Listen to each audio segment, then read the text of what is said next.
Tonight, U.S. federal authorities announced a large-scale operation targeting a fentanyl precursor trafficking network believed to originate in Southeast Asia and move through Midwestern states. According to the Department of Justice, the network was capable of supplying enough precursor chemicals to cause fatalities on the scale of an entire state. At 10:41 p.m., federal command centers activated full operational protocols. Surveillance, communication, and coordination systems went online simultaneously. Tactical convoys and federal helicopters were dispatched. The operation's codename Ghost Vein was officially confirmed and relayed to all participating units. Tactical teams completed final checks on equipment and weapons prior to executing search and arrest warrants. The action follows a 2-year investigation into a precursor smuggling network operating under legitimate commercial cover. Authorities describe the case as a direct confrontation between law enforcement and an industrial-scale criminal model. Federal data indicates more than 93,000 fentanyl-related deaths occurred in a single year. This crisis prompted the FBI director to make his first trip to Singapore in over a decade to meet with Asian officials regarding precursor control and upstream responsibility at the source of production. U.S. strategy no longer focuses solely on retail dealers or small distribution points, but instead targets biotechnology facilities allegedly misusing legitimate business status. 3 hours before the announcement, no public information existed regarding the 31 suspects or the estimated 84 million lethal dose equivalents involved. Across encrypted communication channels, the phrase "Ghost Vein Greenlight" was used to authorize deployment. The Department of Justice emphasized that effective fentanyl prevention must begin with precursor chemicals and supply chain disruption, rather than focusing solely on finished products circulating on the street. At 10:42 p.m. in Detroit, the command center monitored multiple target locations, including sites in Windsor, Ohio, Toronto, and Lansing through a unified screen system. All were designated for simultaneous entry. Director Lane reiterated the seizure potential of 126 kilograms of precursor chemicals, equating to 84 million possible fatal doses, and ordered the flow halted entirely. Ghost Vein did not originate from a traditional intelligence report but from a January 2023 refrigeration malfunction at the Port of Milwaukee. An overheated, mislabeled cold storage container raised suspicion despite proper documentation. The container's irregularities became the starting point for a cross-border precursor investigation. Inside the shipment, authorities found drums labeled as enzyme stabilizers. Density tests showed inconsistencies, and chemical analysis revealed high-purity fentanyl precursors. Within 24 hours, results were shared among 3 federal agencies, converging in Detroit and prompting concern about a sophisticated logistics network. Federal databases began flagging multiple similar shipments with matching routes and small-scale importers operating out of low-activity warehouses in Indiana. Though legally documented, the shipments tested hazardous, forming the initial outline of an organized precursor supply chain. Analysts designated the network Ghost Vein. The structure was identified as a nearly invisible conduit within global trade, detectable only by cross-referencing logistics data. The response strategy treated it as a supply chain conflict in which each shipment represented a key operational link. Investigators linked 5 corporations in Malaysia, Vietnam, and South Korea to the outer layer of the network. Public documentation described them as suppliers of food preservatives and enzyme solutions, but export records and laboratory results indicated unusually pure chemicals suitable for illicit fentanyl production. Although certifications labeled the materials as harmless industrial chemicals, laboratory testing contradicted those claims. Crucially, the exporters were not shipping fentanyl itself, but intermediate compounds. The conversion process was carried out by U.S.-based associates. Authorities identified these associates as ordinary individuals: a repair shop owner in Indiana, a biology student in Michigan, and a logistics coordinator in Ohio, who used everyday facilities and job positions to perform key roles within the precursor distribution chain. An investigating agent stated, "They're not trafficking fentanyl, they're trafficking the ability to make it." The U.S. branch of the operation was intentionally small and discreet, yet capable of linking suppliers across 3 continents into a single operational pipeline. According to the indictment, 8-year-old Daryl Henson of Fort Wayne served as the network's conversion technician. Despite having no prior criminal history, investigators consider him a critical component in maintaining the network's operational continuity over several months. His associate, Jamie Callis, lived in a quiet residential area.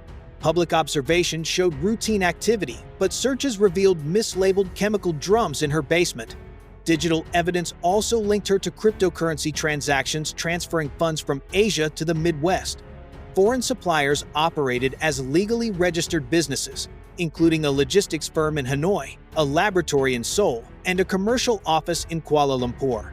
Payments were broken into small blockchain transfers below alert thresholds, but collectively sufficient to support industrial precursor production. A key break occurred in Toronto when a cooling malfunction forced a data center server reboot, temporarily writing transaction logs to an unencrypted drive. Months later, Canadian authorities seized the system in an unrelated case and discovered data linked to illicit chemical shipments. Digital forensics teams reconstructed logs showing connections between foreign supplier domains and specific blockchain wallets. These wallets matched US-based recipients tied to previously seized shipments, helping identify critical members of the network. By late 2024, reports confirmed 126 kilograms of precursor materials with potential to produce tens of millions of counterfeit pills. High-capacity pill press equipment functioned as illicit pharmaceuticals lines, and encrypted spreadsheets mapped precursors to overdose clusters across 5 states. Authorities described the operation as industrial production protected by transnational structures. The federal response included sealed indictments, financial sanction packages, international arrest warrants, and dedicated cyber teams tracking every server linked to Ghostbane. For the first time, the U.S., Canada, and South Korea executed a joint initiative combining narcotics enforcement, cybersecurity, and financial oversight. The goal was to dismantle the production, digital, and distribution layers simultaneously. At 11:03 p.m. in Detroit, tactical units deployed from headquarters.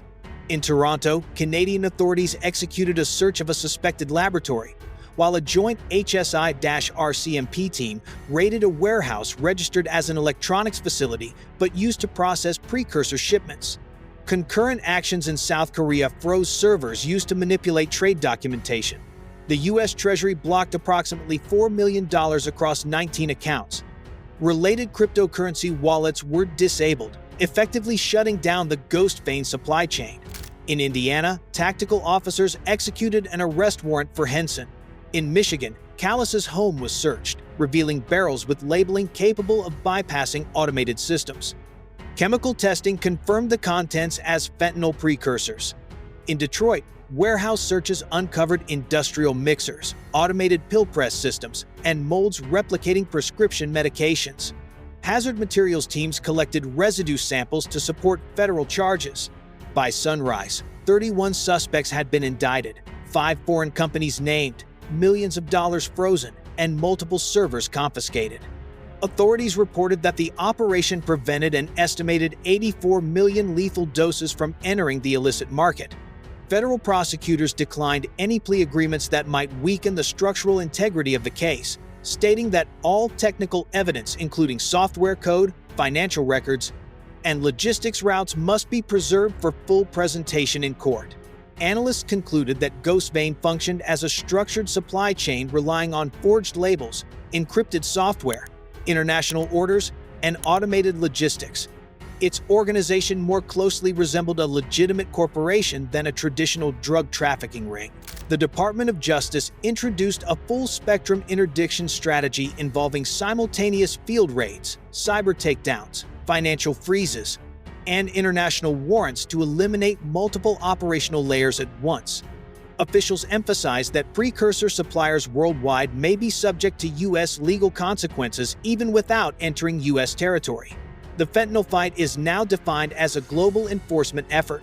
Criminal techniques uncovered, including AI-generated invoices, university research portal exploitation, and polymer labels designed to fool scanners, are now documented by federal agencies after years of evading detection. Authorities warned that although Ghostbane has been dismantled, cartels may adjust their methods. However, The case establishes that fentanyl precursors are no longer treated as a legal gray area, and all participants in the chain are subject to seizure, freeze, or international pursuit. For the Midwest, the operation represents a major legal victory, though it cannot reverse past fatalities. Even so, officials say the removal of millions of potential lethal doses significantly reduces immediate regional risk. Experts remain divided. Some warn demand will fuel new supply routes, while others argue large-scale supply disruption is essential for prevention. Consensus holds that the fentanyl battle has shifted to cyber, logistics, and financial domains. Authorities highlight that beyond street dealers, upstream roles such as accountants approving overseas shipments, software developers creating crypto wallets, and warehouse workers handling mislabeled crates can all face accountability as part of the lethal supply chain. The DOJ's final statement summarized the operation. Suppliers designed the network, transporters sustained it, and federal authorities have now dismantled it. The announcement marks a key transition in the nation's ongoing fight against fentanyl.